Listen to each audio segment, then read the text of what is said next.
Hello, nerdy romantics. Y'all, I'm so excited. I have with me Geneva Lee, and she is the author of the Filthy Rich Vampire series. And now coming up this month, she is going to have a new series out called Filthy Rich Fae. All right, Filthy Rich Fae. Y'all, this book was totally awesome. If you loved Filthy Rich Vampire and that series, you will totally love Filthy Rich Fae because I love it. And I can't wait for book 2 already. How about that? No pressure, Geneva. No pressure. I've started to get threats. Uh-oh. Well, that won't be from me. But for those of you who are living in a cave somewhere and don't know who Geneva is, she is a New York Times, USA Today, and international best-selling author who writes books about recovering alpha males and the strong women who bring them to their knees. Her best-selling Royal Saga has sold nearly 4 million copies worldwide. Wow. Amazing. Yeah, crazy. And her work has been featured in Writer's Digest, Publishers Weekly, Redbook, Cosmopolitan, People, NPR, and the New York Times Book Review. Geneva might travel at any time. Dreams of a Paris apartment. Oh, you know I'm going to ask you about that, right? And spends her days raising her kids with her soulmate and an ever-growing collection of cats. Yes. Oh my. Cats. Okay, so everybody tune in. We are going to talk Filthy Rich Fae, Filthy Rich Vampires, romantasy, all the wonderfulness with Geneva Lee when we come back. This is the Nerdy Romantics Podcast, and I'm your host, Y.M. Nelson.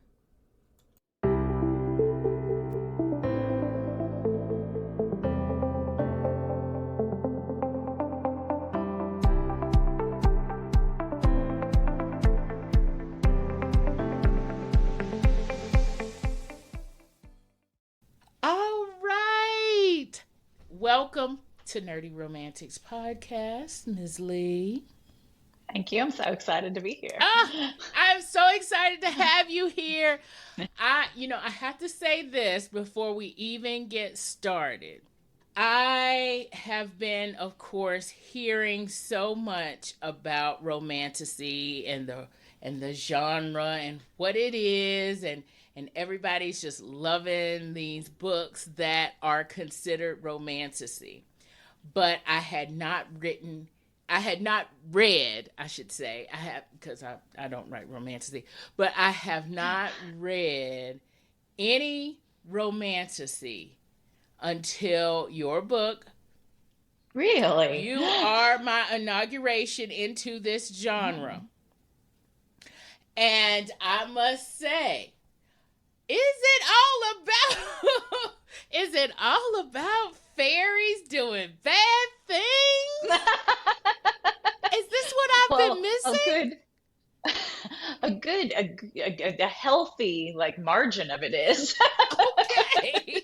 All right. So it's true what they say. I definitely think so. So it's true what they say. This is a fairy smut kind of world we're in. Mm-hmm. I think it is. Yeah.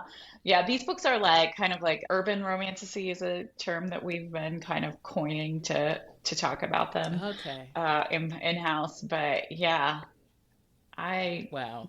I started reading romantasy a couple years back, probably 6 or 7 years ago, and it took over my reading life. And I finally got to the point where I was like, I'm just gonna start writing some of this. Yeah. So, technically, I guess Filthy Rich Vampires is considered paranormal romance and not necessarily romantasy. So it's you're not moving very far, on the spectrum. But I wanted to ask you, how did you even get in this world anyway? I mean, what made you want to write paranormal romance, romantasy, all the things? So when I started writing romance, I started with a series called The Royals Saga, which is, this is going to be shocking, about royalty. And it is contemporary romance with the British royal family. And so I was kind of looking for, I've done a few other trilogies like Royals. I released a 13th book in that series last year. Like it's long running. Mhm. But I was kind of always on the lookout for what is my next like big project that I'm really going to devote years of my life to. Because the first Royals book came out 10 years ago this weekend. Wow. So I was writing in that series for a decade. And so I knew that I wanted to do another really long running big world series. And I had been saying to my agent, who I count as one of my close friends, for several years, that I really wanted to write adult Twilight. That I wanted something that like was really vampires for adults with a heavy, heavy, heavy focus on the romance. And so I talked about that. It was kind of a put up or shut up moment where Yeah. she's like, how many years am I going to listen to you talk about this series that you're going to write? But I really did spend probably 5 years making notes for how's the magical system going to function and collecting little like lines of dialogue that would just pop into my head and really just thinking about and just waiting for the moment where the characters really appeared to me fully fledged and I had the sort of hook of the story.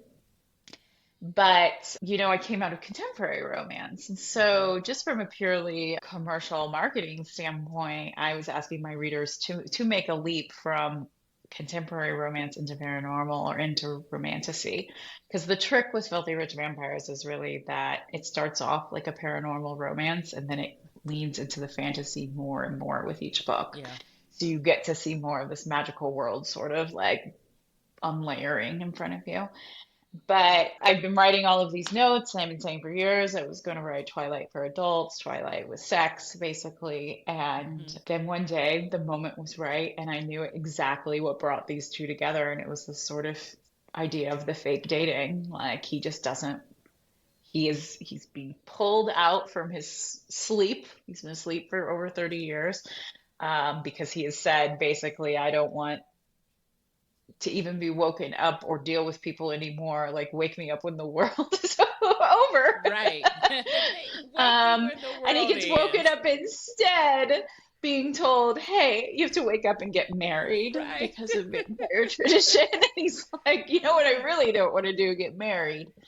So he just stumbles across this human very early on in the book that he's drawn to for some reason and he thinks it's going to be a great plan because isn't that what a fake dating story always Of is? course. It'll be a great plan. Nothing could possibly go wrong Right.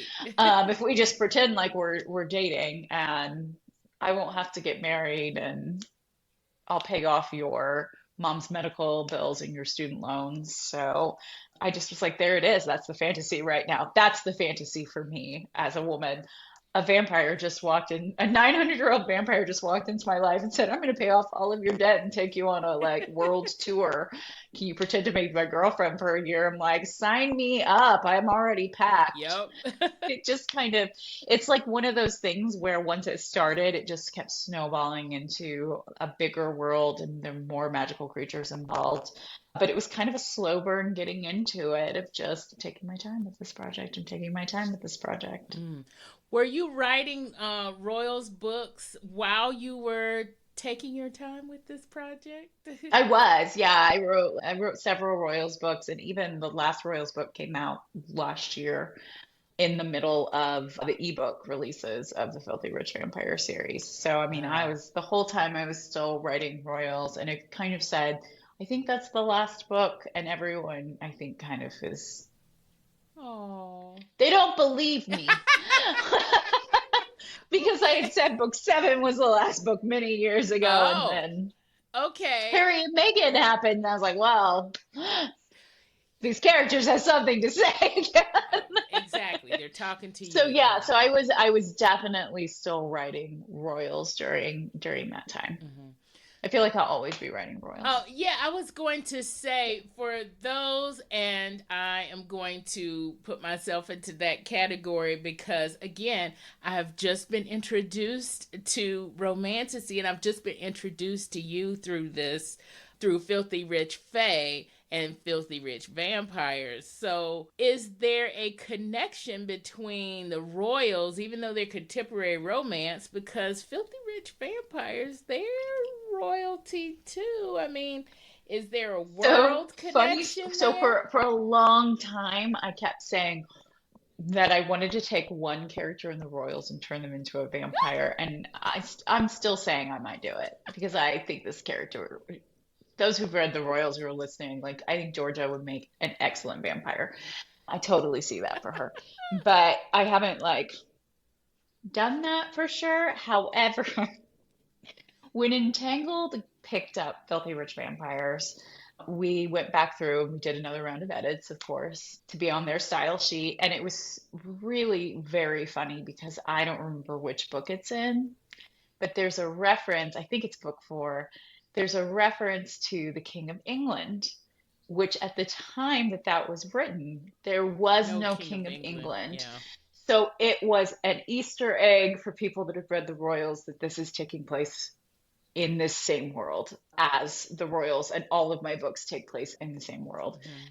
And so no characters have really crossed over yet. There's been hints, but there was that reference. But the editors last year are going, you can't say that the King of England is sexy. And I was like, my King of England is sexy. Right, in my I world. grant you that most people are not out there being like, Charles. Right. I'm like, but you have to understand there was no King of England. So we had to Exactly. like clarify that. Yeah, I think it might actually say King Alexander in the 4th book now. I don't remember how we fixed that. But yeah, so there is that link to it. And I always wanted to sort of have that moment of where we fully see a crossover and we see a character crossover that, because I love doing that. I love to have little Easter egg cameo appearances in all my Yeah. contemporary romances. So never say never, it could happen. Oh, all And right. I would expect to see lots of crossover in Filthy Rich Fae and Filthy Rich Vampires. And then we have a couple other Filthy Rich shoot offs that we'll probably be doing at some point. So Hmm. I expect those characters to always be crossing in and out.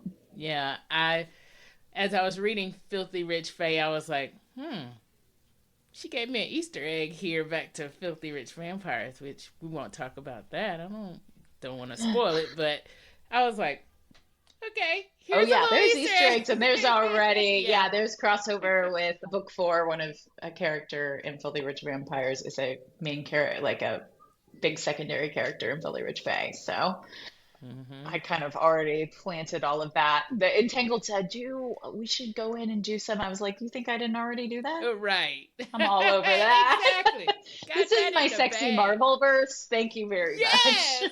Yes. Like this is what women need.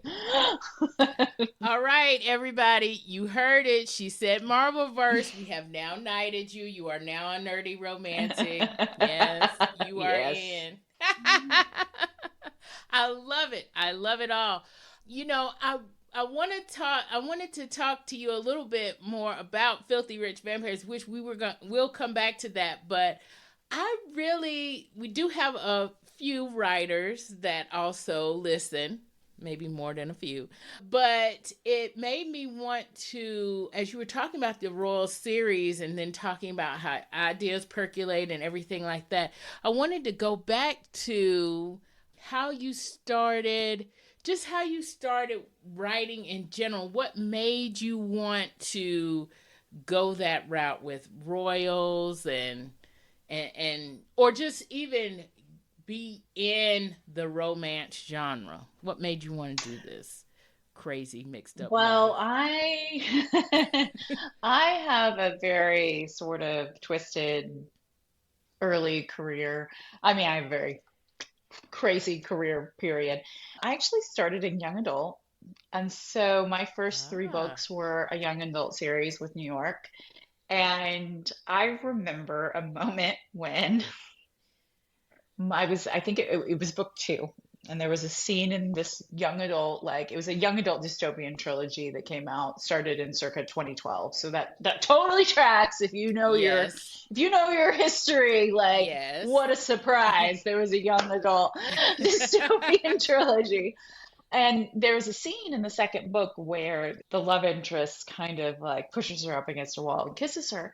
I think that at all ages that girls and women can get behind this, and it wasn't an aggressive, like Right. it was a passionate kiss. But my editor, I remember her saying, "God, you write a lot of kissing scenes. Maybe you should think about writing romance," in an offhanded remark. Oh, And wow. I talk pretty openly about that series. It's published under a different name, but it's no secret. It's very easy to find this information out. But I talk very openly about the series and the fact that that series was set up to be the next Hunger Games, like literally, like Comic-Con, big New York trade shows. Everyone's saying this is going to be the next Hunger Games, and I'm over there banging my head against the table, going, "Don't have any pressure." And I am comfortable in saying that that series crashed and burned so It did it.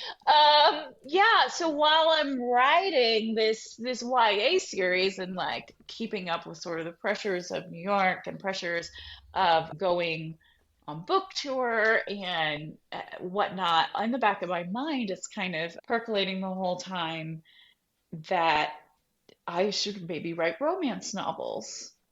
Because at the same time that I'm doing all of this travel and you're stuck in airport bookstores and things like that, I finally picked up 50 Shades of Grey because it was everywhere, right? So the year Hmm. that I published my first book, that was the book. 2012, that was the book, was 50 Shades of Grey. And everyone was reading about it, everyone was talking about it in New York. And I remember just reading it and thinking, that I've always loved erotic literature. I'm what's considered ABD. I'm all but dissertation for my doctorate in English literature. And my specialty was very specifically sort of history of erotic literature. Wow. And so I've been obsessed with like studying this for years. And so when 50 Shades of Grey happened and suddenly we're mainstreaming erotic romance, it was really exciting for Hmm. me from this intellectual, like no one cares. Like they're like, "This is what you want to talk about this." And I'm like, "Yes, I do. I'm so excited." So it just was in the back of my head, like maybe I should be writing something like this. Maybe it would be fun. And as it became like more clear that this YA trilogy wasn't really doing very well, I was like, well, you know what? I'm going to dip my toes into self-publishing and I'm going to learn how to market myself and do my own publicity and write my own books and work with editors and really know the business from the inside out in a Hmm. way that when you immediately start publishing with New York, you don't necessarily get Yeah. because they're doing everything for you, and they're handling all of these things. And that's really wonderful. And it's such a privilege, but also, ew, for better or for worse, when you're with New York, there's a sense of, this was your book's moment, and if it didn't work out, then we have to move on to the next book, and that's Wow. just the reality of it. But of course, your own interest in that book doesn't go away. You still want Right. to see it succeed. And so I was like, let's learn how to do this. So I decided I will adopt a pen name and start writing romance novels. And that worked out really well for me to the point where I've never gone back and written another YA. I've never, I think I had a different agent at the time who was also a lovely human and I love her. We still get along famously, but I think at some point we both went, "You're not going to write YA again, are you?" And I was like, "I am probably not." Like, never say never, but Yeah. so I kind of stumbled into it, but that's how I got started writing romance. How I just got started writing was basically that I kept talking about how I wanted to write a novel, and I actually went to grad school.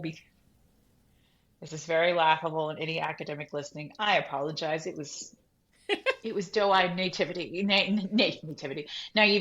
I remember thinking, well, I'll just stay in school and I'll go to college and I'll work on writing a novel while I'm in grad school teaching a couple courses Yeah.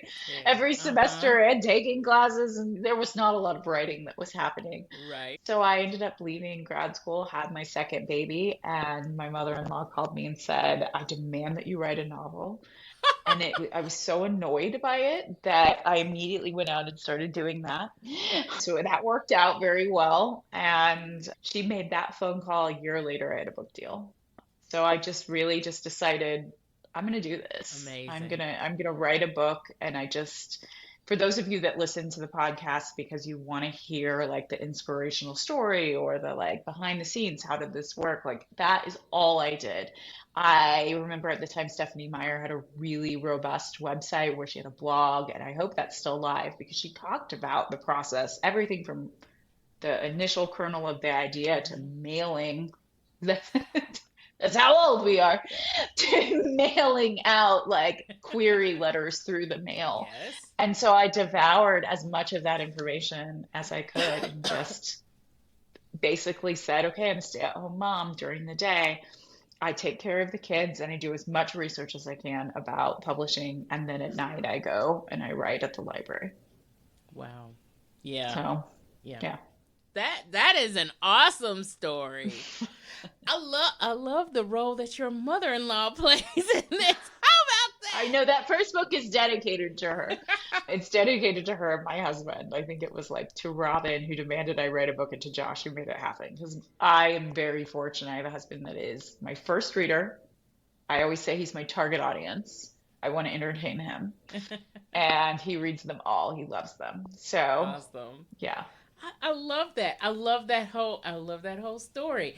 And something that resonated with me because I kind of felt the same way at one point when I was querying the book that is now on my shelf and hopefully will not remain there forever, but the interest, sometimes, man, sometimes those projects, right? We'll see what happens. But I kind of have that same feeling. I said, I'm going to, go back to school and write and, then maybe I'll, teach a class or two or something like that. Oh, gosh. I know, because it was just like, oh, I can do that while I'm also teaching writing to freshmen in college. You know what you're always doing? You're just reading other people's terrible essays. No offense, Right. Sorry, kids. A couple of you could write.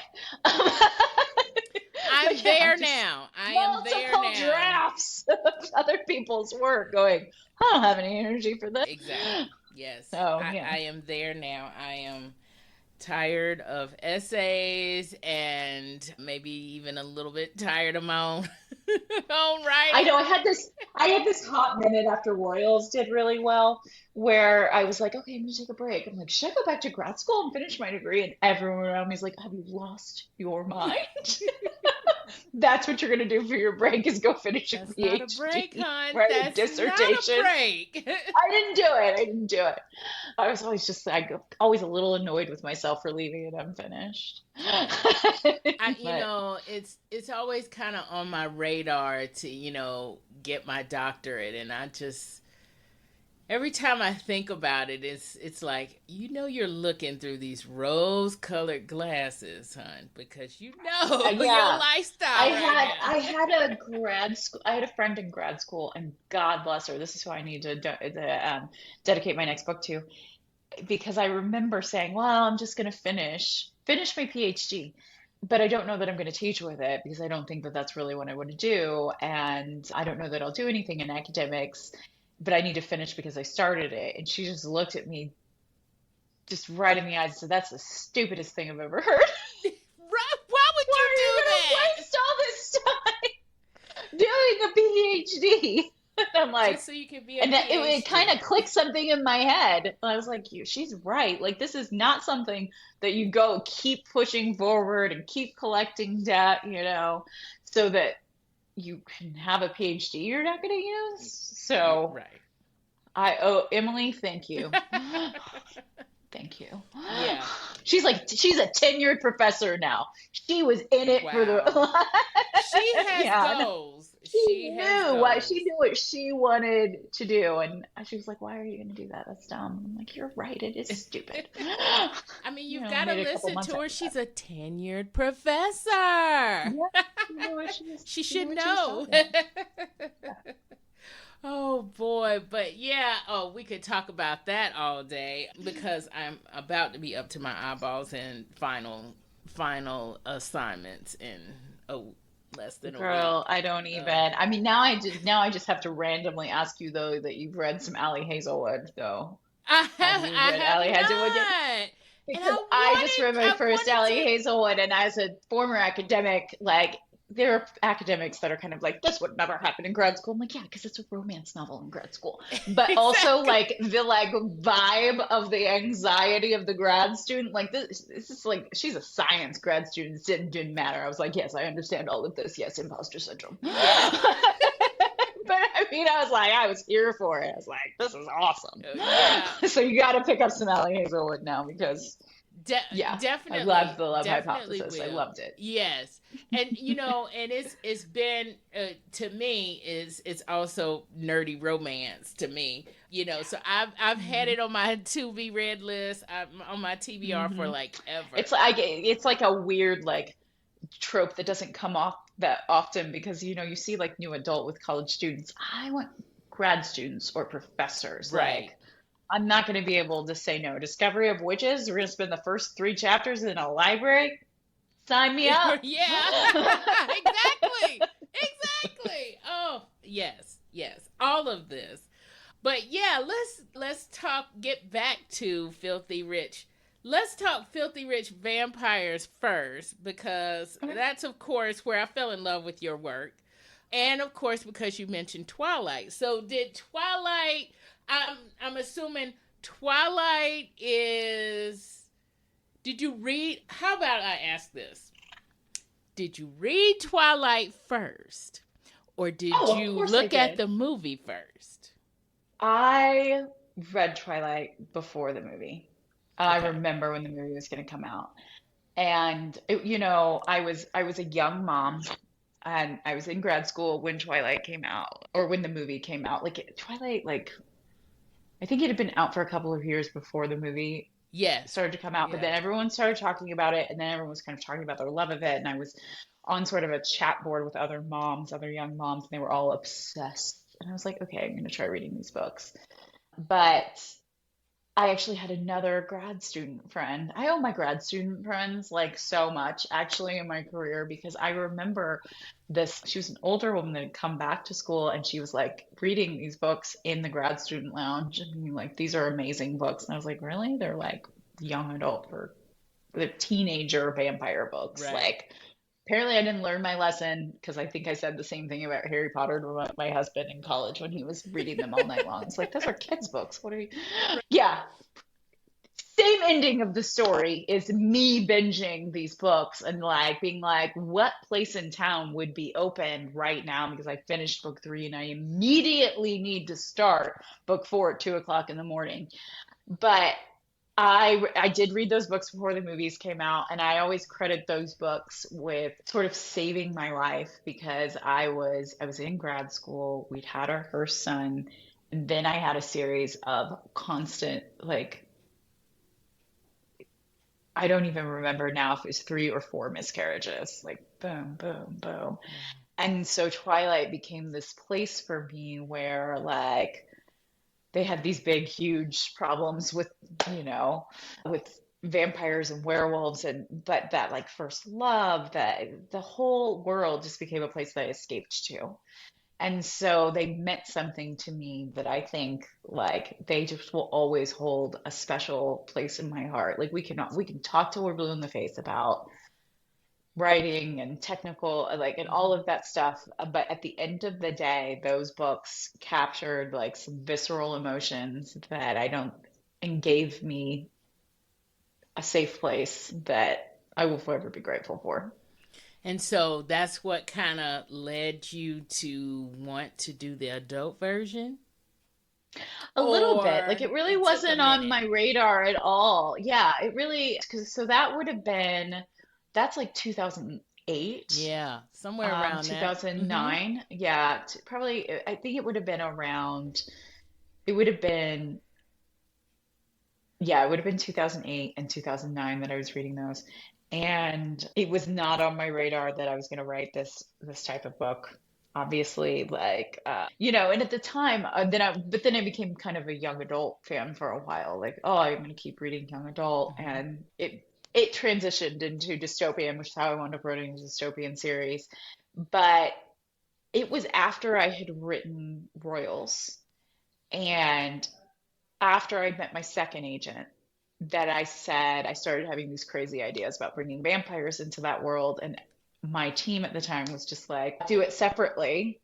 And I was like, oh, I'm just gonna dabble with it. I'm just gonna play with it. It would be like sexy Twilight, like if 50 Shades of Grey had had vampires instead of billionaires, right?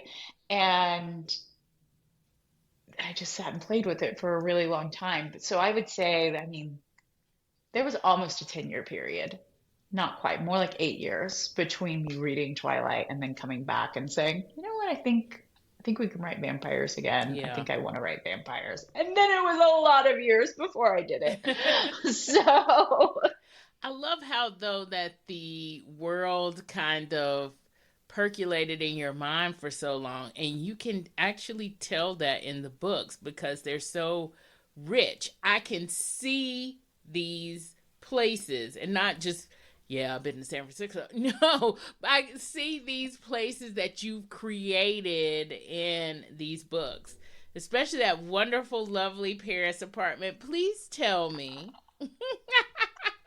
Please tell me that's a real place. it is based on a real place. It is based on a real apartment that was for sale. My favorite thing. I love real estate porn. Oh, I love it. Yes. And remember when everyone during the pandemic was like, yeah, I've been doing that for years. But one of my favorite things to do when you're writing, especially because I always have that sort of like niche of like the aristocratic, the billionaire, the like. So I go Mm-hmm. in and I look wherever I'm setting a book, I go in and I start looking what's the most expensive real estate in the area and find a house a house, an estate, a castle that I loosely base whatever it is on so that Mm-hmm. I can actually pull the like blueprints because a lot of times they'll give you a blueprint or a 3D walkthrough for those kind of like Right. high end. Exactly. And so when I'm writing, I know that I'm walking out of this room and going downstairs, like exactly like where it is all Right. laid out, like which is very theatrical of me. I did theater in high school. I like that setting component. So yeah, the Yeah. Paris apartment is based on a real Paris apartment. Wow. And I wish I owned it, but I can't afford it. Would that, did you have you ever been to Paris? Well, Oh yeah. Okay. yeah, Okay. So definitely. this There, is my I thing. have a Have you very seen it? loose rule that I have to have gone Okay. somewhere to write about it. That's not entirely true. There are a couple places I haven't been to, but I try to go if I'm going to put it in something. So So I've not seen that Paris apartment, okay, that's what I was going to unfortunately. ask you. Have you Yeah. seen that Paris apartment? You No, just I've seen it in stayed the. in some Paris apartments, Airbnbs and things like that through the years, but not one that fancy. Yeah. Nice. Someday. You guys Right. sell a few more books, so I'll buy one. It's just, oh wow. I was just like, okay, I'm transported and I'm loving this, and I need to find some plane ticket money and get on a plane and go. Yeah, yeah. It was There's so amazing. many places in those books that are real places you can go. Like, so, I mean, you could, I'm guessing it's not still on the market, that particular Paris Right, apartment, right. but, there's all of these other, Gallery Lafayette. That's a real place you can shop. You can really have personal shopping experience. You can really go to the tea shop that's there that they sit down and have tea. Like, Right. so I always try to add in these real places in the real world and that you could go to and experience that for yourself Wow. just because I mean like book tourism is like It's a I've done thing. all the Harry Potter spelling Exactly. locations, like, yeah, like you Yeah. could do that if you wanted. Yeah, You it's a could go to total my thing. Paris, you could go to my London, you could go to and you could go to these places. Yeah. A lot of them. And you mentioned dystopian. I know that's not the best place to best place to live, or best place to be in, but yeah, they do Hunger Games tours here, so I'm in the Hunger Games film kind of sort of area. I'm out little outside of that area because some of it they did in Georgia, but some of it they did in North Carolina mountains, and yeah, they have Yeah. book tours I and could stuff. totally see that though. Like when I think about those movies and I've Hmm. been in North Carolina mountains, you can see that. Yeah, yeah. There's So so much filming that goes on down around you though. Like that whole area just yes. yeah. Oh gosh, yes. It's all over. But now that we're talking about this, I'm thinking, wow, wouldn't it be cool to have a Filthy Rich Vampires movie series? Wouldn't Can't it? talk about Oh that. my gosh. I I'm just wouldn't gonna put it out in the ether. How about I do that? you could put it's in the either, girl. Um no, it's one of those. I think it's like I think we're all supposed to like have this really like rehearsed thing where we're like, that would be great. All authors about everything, Hollywood is It is. its own thing. And I always say if I'm walking I'll be excited if I'm walking the red carpet someday. And that's the moment I'll be truly Right, excited. right, exactly. Until that moment, because I've Right. watched, I've been in this industry for well over a decade. And I started in YA, which means Hmm. that I know everyone in YA. So I've watched so much of that develop over the Yep, years and like this project is going to happen, then it fizzles and so exactly. I mean, I definitely you're not the only one that would be excited about Filthy Rich Vampire or Filthy Rich Fae, and I hope that I can talk more about that someday. I hope I you hope that something comes of it. yes, I hope you We'll just can find too. out. I hope you can Yeah. too. I'm not gonna lie, I fan cast my books. These people are Oh, probably yeah. not Oh, gonna. I so want to know who you chose then. Because I always feel like I'm hitting like a certain age where I no longer know, like, well, what is like, I'm like, well, that person, 20 years ago, but that person would be Exactly. It's great. like, okay, yeah, this It's person not is how not time gonna work. works. Yeah. Right. You would have been fantastic. Yeah. 20 years younger. Yeah. Yeah. Right. I've definitely been like, I don't know. I don't know who the youngins are that are out there filming stuff anymore. Right. Right, exactly. But whether or not it does get into the movie verse or the TV verse, I'm just making these words up right now.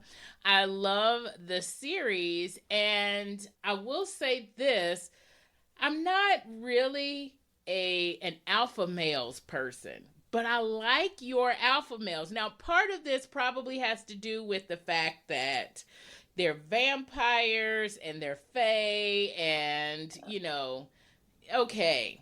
And again, I haven't read the royal series yet, but even with royals have a certain distance, right? Yeah. So we can we get that these people can be alpha, you know, Right, in exactly, that exactly. in Well, that I space. definitely really love the concept of like the cinnamon roll alpha, the alpha that is actually like very emotionally attuned and Yeah. really treats his significant other like a queen, like Yes. and respects her. And when he doesn't, that she feels safe enough to feel like she can demand that respect. That's Yes. really important to me because I want them to be equally matched in terms of strength of personality. But I like it. I like I love a I will say character. I guess I love a man that's very comfortable in his masculinity, and that bleeds into like, oh, well, yeah, like my alpha males are this type of guys that will sit down and have a tea party with their daughter because that does not in any way, shape, or form undermine their masculinity. They Right. know they know that they're gonna walk in and be like confident and a powerful man in a room, but they also know that their wife is going to walk in and be confident and a powerful woman in the room, or their significant other or their girlfriend. They're drawn to that. They're drawn to that same level of strength. And I think that's why it doesn't grade as much sometimes with my alpha males don't come off as strongly alpha as some do, because they're very attracted to that same strong heroine. But I like an alpha male. It's just someone who knows what they want. And I mean, and all stories are kind of to some extent someone trying to figure out what they want, someone trying to go after what they want. So these are just characters that generally feel pretty confident in a situation, and there's something sexy about that. Right. There just is, Yeah, right. I don't think it's like the alpha male of like the 80s that you'd see in like an old action movie, right? Like, I'm great with a gun and like throw back a drink and I'm a man's man. Like, these are just very emotionally aware men that are still deeply flawed, but are fairly confident. Yeah. Despite those flaws. I totally feel all of that. And I think that's why I'm drawn to your alphas, because they like, or they're attracted to a heroine that's not going to shy away from them. Because I also love a heroine that is kind of owning her own stuff. Now, she might have some issues. Yeah. But she's owning her own stuff. And then the guy, too, he might have some issues as well, but he's owning his own stuff. And I like the fact that there is that kind of a mutual respect that goes on between the couple. It's not a relationship where it's like, this is really out of sync, this guy's really alpha and he's really domineering and he's really, that kind of alpha male tends to put me off a little bit. And I guess that's why I gravitate towards your characters, and especially Lachlan Gage, who's our Fae in Filthy Rich Fae, who was our MMC Fae in Filthy Rich Fae. He is a Fae prince, and he is yummy delicious. He is. He's my current book boyfriend, because of course I'm knee deep in writing book 2 right now. Oh, and he is very delicious. Yeah, I love him, and he is, in a lot of ways, he's probably I'm saying this after writing Julian, who will rip a heart out without thinking about it. Julian is a vampire, so I feel like that makes it okay. Exactly. He's okay with it. You guys, he has almost 1,000 years of experience. He knows when a heart has to be ripped out. I don't know what to tell you. They deserve it. He doesn't just randomly do it. But, after writing him, I was like, and then Lachlan came along, and he is like my most morally gray character. And I love playing with shades of morally gray, but he's definitely... They're all morally gray. I don't think anyone crosses into anti-hero territory. I don't really write anti-heroes, but like one character that it kind of, and even he doesn't. In the end, he turns out to be a cinnamon roll alpha. They all turn out to be cinnamon roll alphas. They're all like, yes, I will rip your heart out, but also, you should go shopping and take care of yourself. I'm like, yes, you should. I am loving this term, this cinnamon roll alpha term. I'm loving that. Yeah, because you're like, oh yeah, you got this gooey, warm, like soft interior that you show to some people. Yeah. I'm married to a cinnamon roll alpha. So when that term, like when I first started hearing that, I was like, oh, I've been writing alphas for years. I was like, that's what they are. Like, click. That's it. Yes. Yeah. Yeah, totally. And Lachlan totally is. But to me, for him to be morally gray and for him to be a Fae, that makes sense to me. Yeah. Well, of course, they operate under different, they're all operating under different rules than humans are. Right. So, yeah. Yeah. I mean, I see Julian as, he's a little bit colder than Lachlan is, right? But then he's vampire, and Julian's vampire, and Lachlan is Fae. So to me, with the Fae, I see mischievous. I see, we're gonna do a few little underhanded things, but that's Oh because yeah. we're Fae, right? Right. But What are this, you gonna do? I'm Faye. yeah, This exactly. is just what we do. This is how we Yeah. are. But I will say this. I love Kate so much. I love her so much. And even though she's got things going on, she's got issues going on. I love her resilience. I love her little attitude that she's got. She's like, I'm not gonna take any gruff from you. And I'm just really gonna just put all this back on you. You're gonna come at me with some mess. I'm gonna come back at you with some mess. I love that. Yeah, she dishes it right back to him. Yeah, Yeah, yeah. it's so awesome. And there are a couple of times though I'm like, ooh, maybe we shouldn't have said that.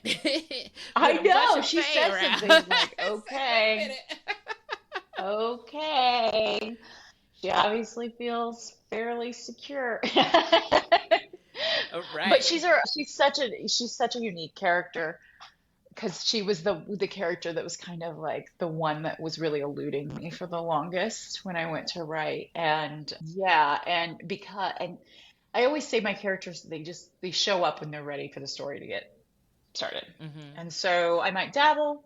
I'm not going to force it. If there are no characters showing up, then we don't have a scene.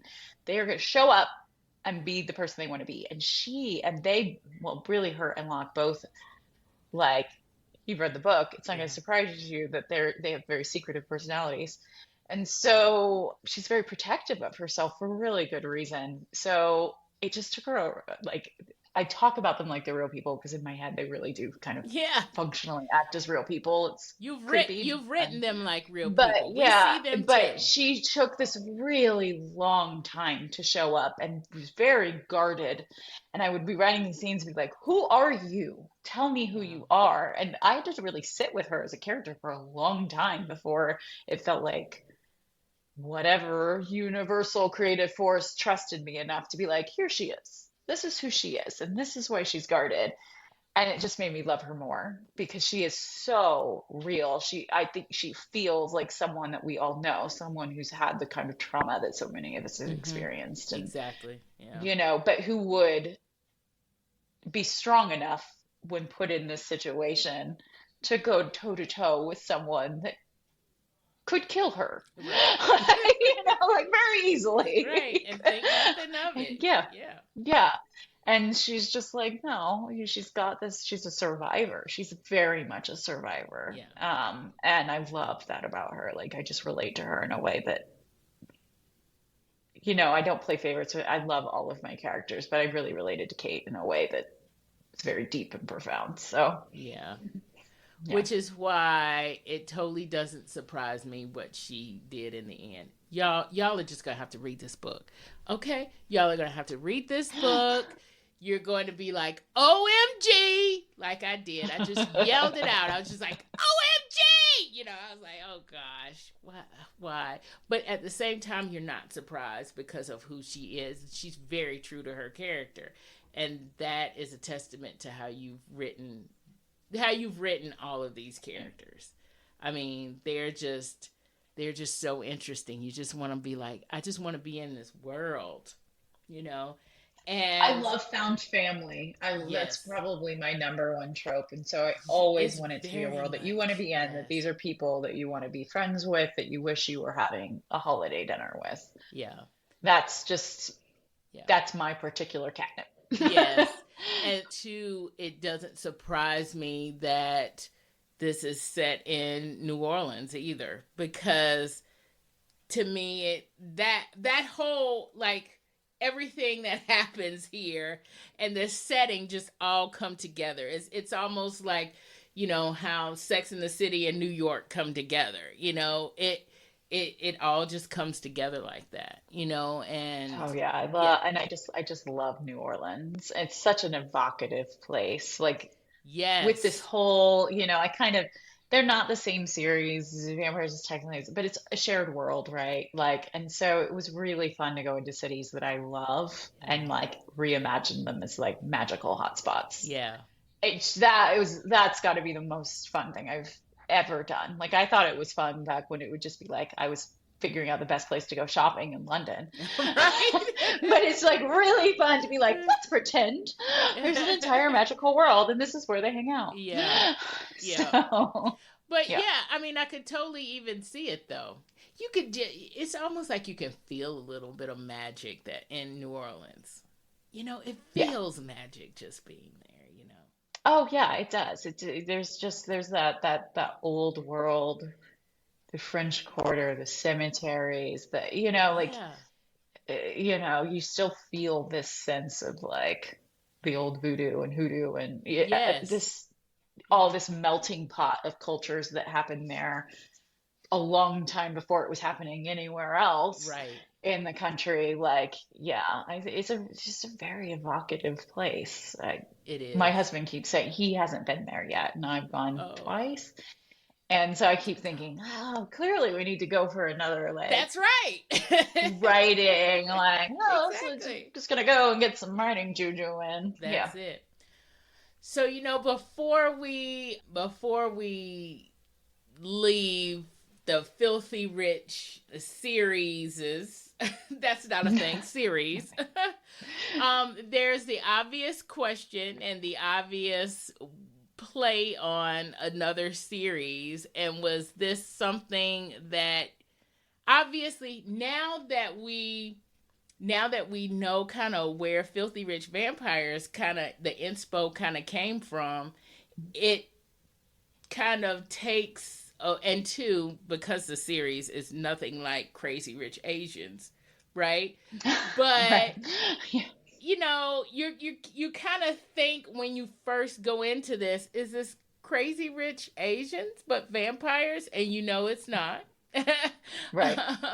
But did any of that come into play when the title was being considered? Was that did you have any say in that or I any? did. So I came up with the title Filthy Rich Vampire. It was originally the working title for years of that project. Filthy Rich Vampire was Midnight.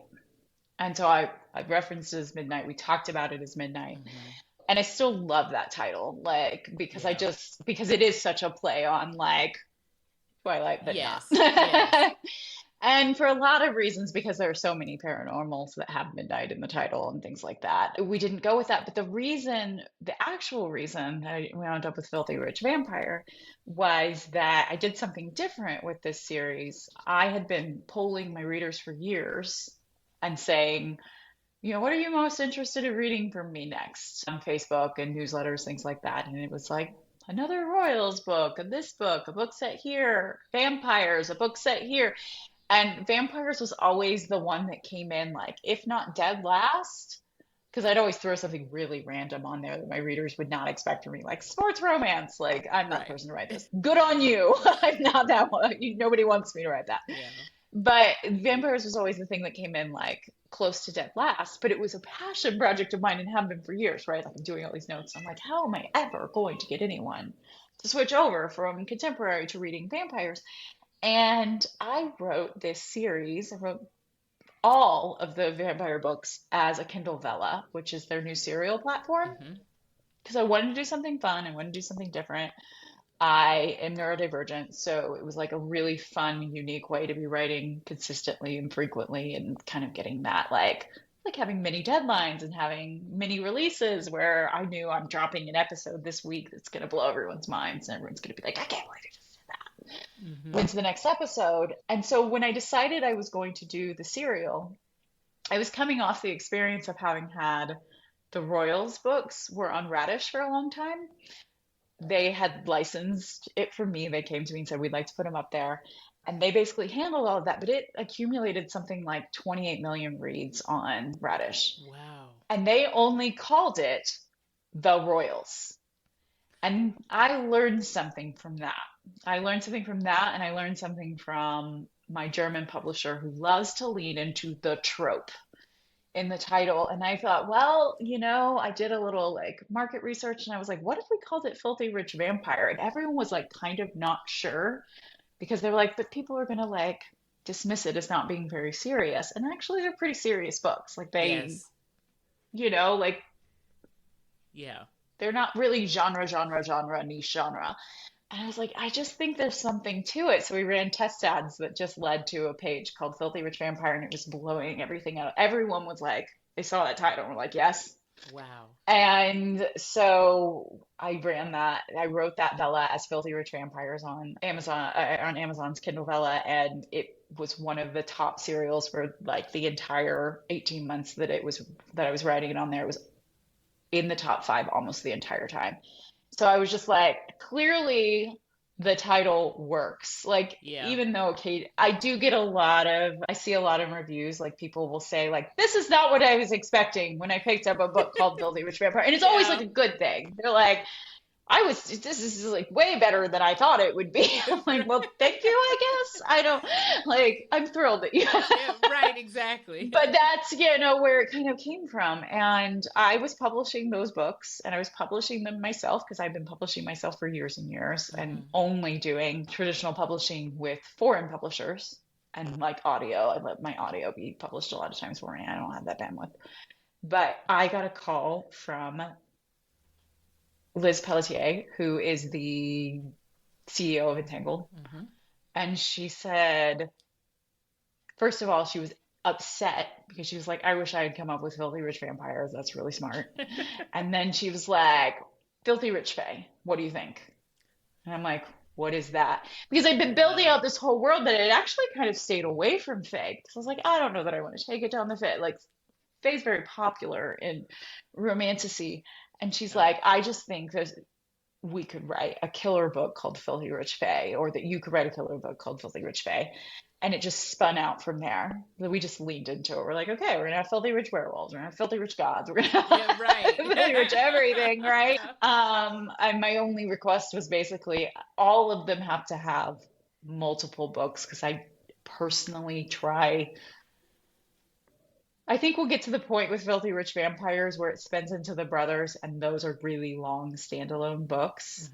But when I'm setting up this new world, this new species, if you will, like I want to have multiple books so that I can really tell the backstory of those characters and really give you like build that world out so now we have Filthy Rich everything. Yes. And we're loving but it. That's how it started, was just like me being like, I'm going to write this serial and I want people to want to check it out.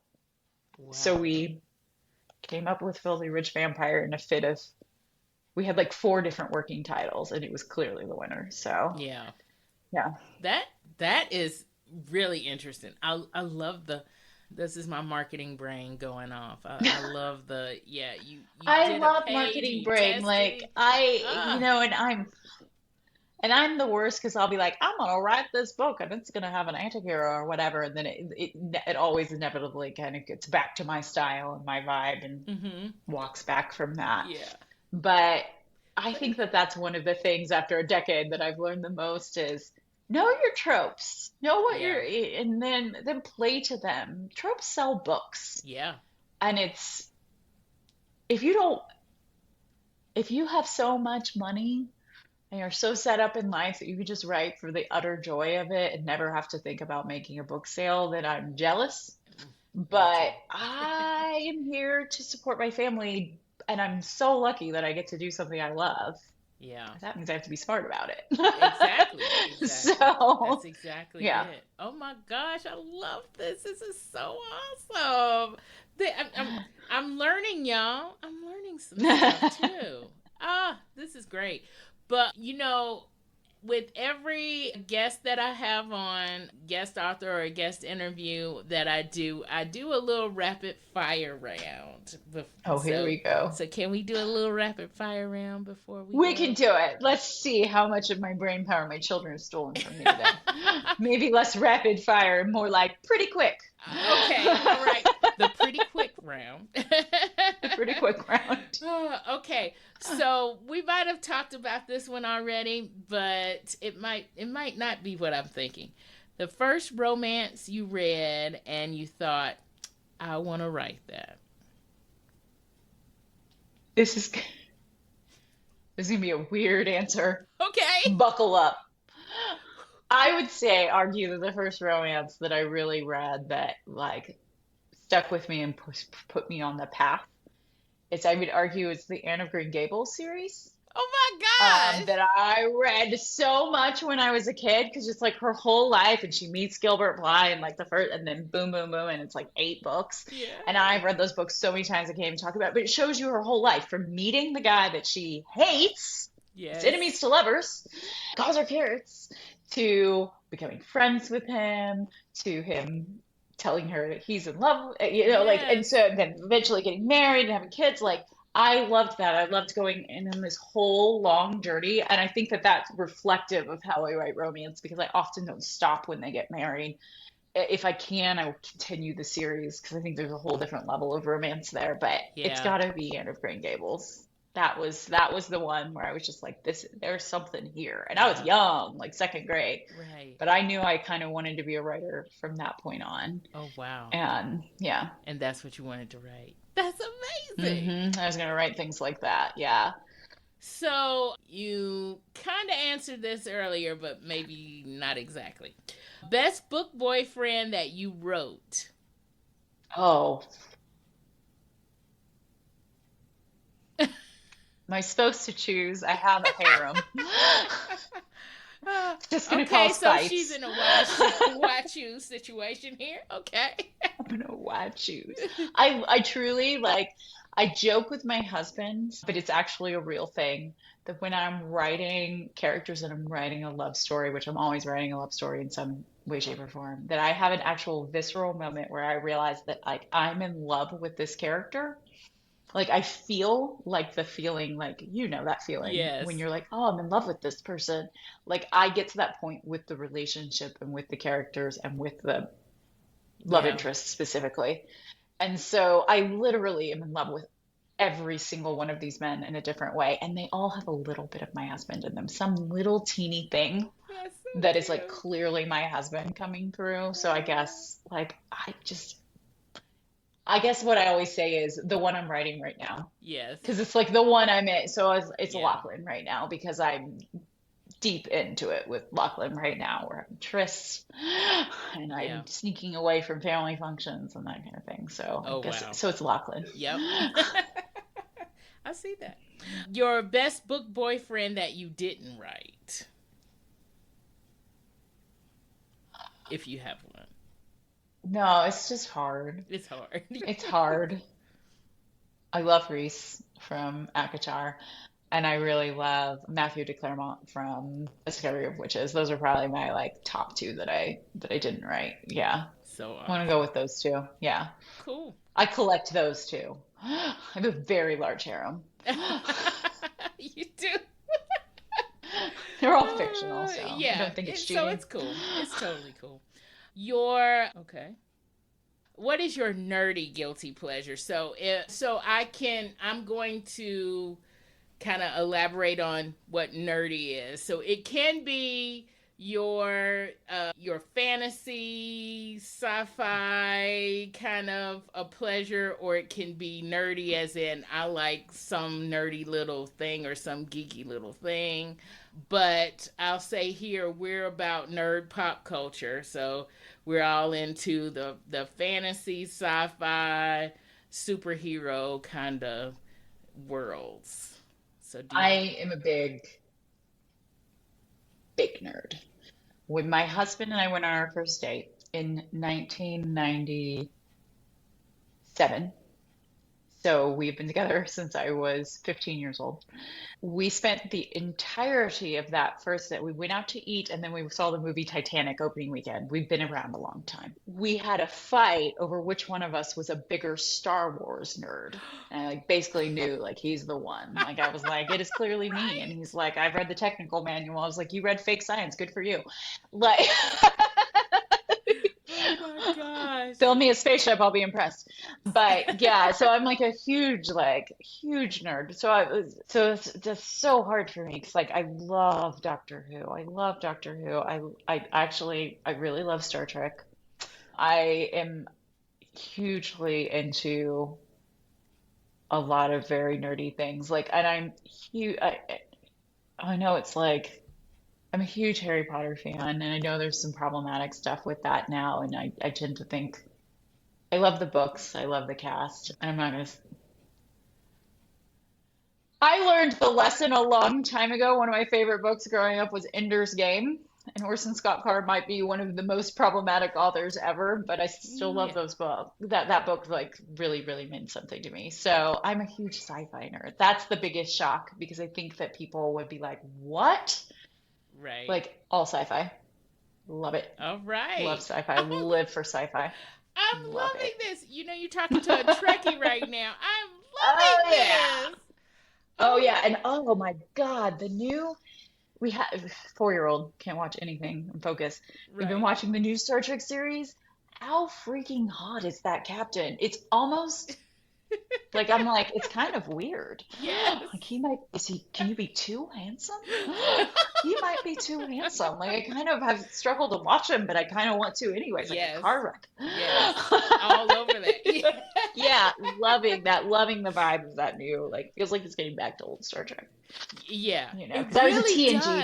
nerd. I grew up with TNG, Yeah, that's and me. that's, you Yeah, know, that's me. I'm a yeah, TNG. yeah, Yeah, that's how was it started. obsessed with Wesley Crusher.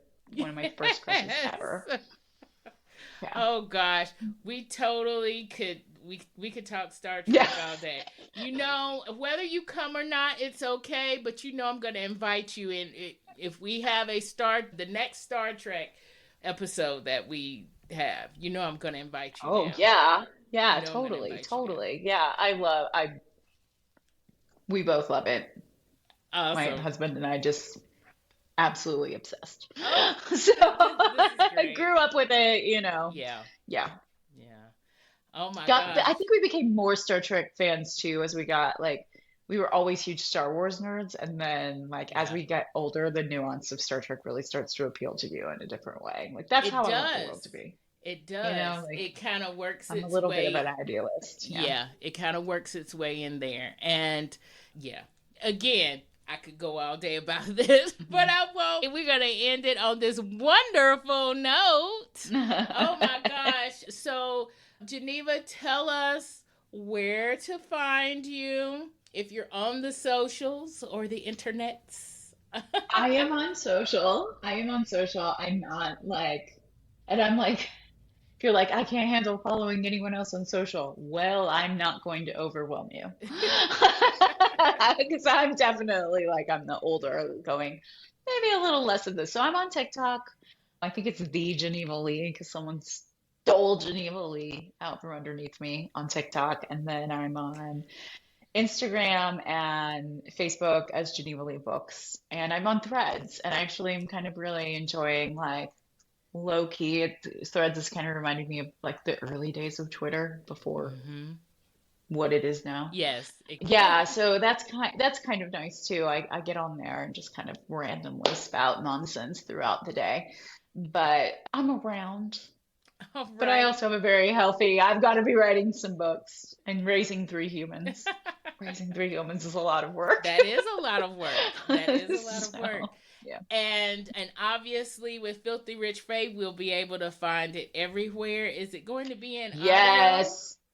Yeah, they're recording. I'm really hoping they're recording it right now, so I'm really hoping it's going to be a simultaneous release. And then, of course, the first print run of Filthy Rich Fae, it's actually a limited print run, will have the beautiful sprayed edges. So it's probably, you know, Ooh. those have been like Yes. anytime you do a spray, you want to jump in on that. So yeah, so it should, and those will be available in stores. Pre-ordering guarantees it, but they'll have the sprayed edges in stores too. So it's supposed to be in Walmart and Target and Barnes Noble and everywhere. So Oh, nice. yeah, Oh my yeah, it's gosh. crazy. Totally crazy. It's crazy to see your books in Target. I feel I like bet Target's it finally is. giving something back to me. Finally. Like I've been giving it so much money for years. And Finally. especially when you just go in there and you're like, I just need, a pack of gum, or I just need this one little thing. Next thing you know, you're coming out there with a cart. Yeah, always, Yeah. always spending $100 at Oh Target. It's gosh. like a law. And now part of So, that $100 is going to be Filthy Rich Fae, y'all. Make sure you put it yep. in your carts, wherever your carts are, whether it's Target or Barnes and Noble or wherever.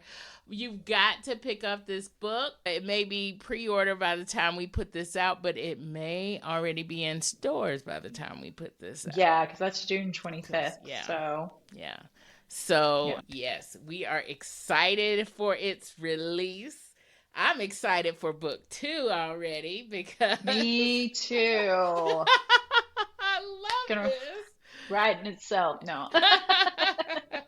I'm needy. But yes, but no pressure at all because we are just loving this book 1, and I'm going to get back to the Filthy Rich Vampire series. And now, y'all, I've got to read the Royal series. Okay, I'm just totally hooked. The long one. So you've got time. Geneva Lee, Yeah. it was so nice to meet you and have you on Nerdy Romantics. Thank you for having me on and talking about nerdy stuff. We always talk about romance tropes, but I think a lot of us are nerds. Yes. Yeah. We totally are. And now I'm going to invite you back for our nerdy episodes. Yeah, we got to invite you back for those. I will be there for that. There's few nerdy things that I can't talk. I can't talk about video games. That's the only line I've ever drawn in my life. I'm like, no, I don't need to suck away my whole life with a video game. I have a healthy respect for gamers. And yeah, me, it's fantastic. And what did they say? It. Every reader is married to a gamer. I totally am. My husband totally games. I just that's my line. Yeah.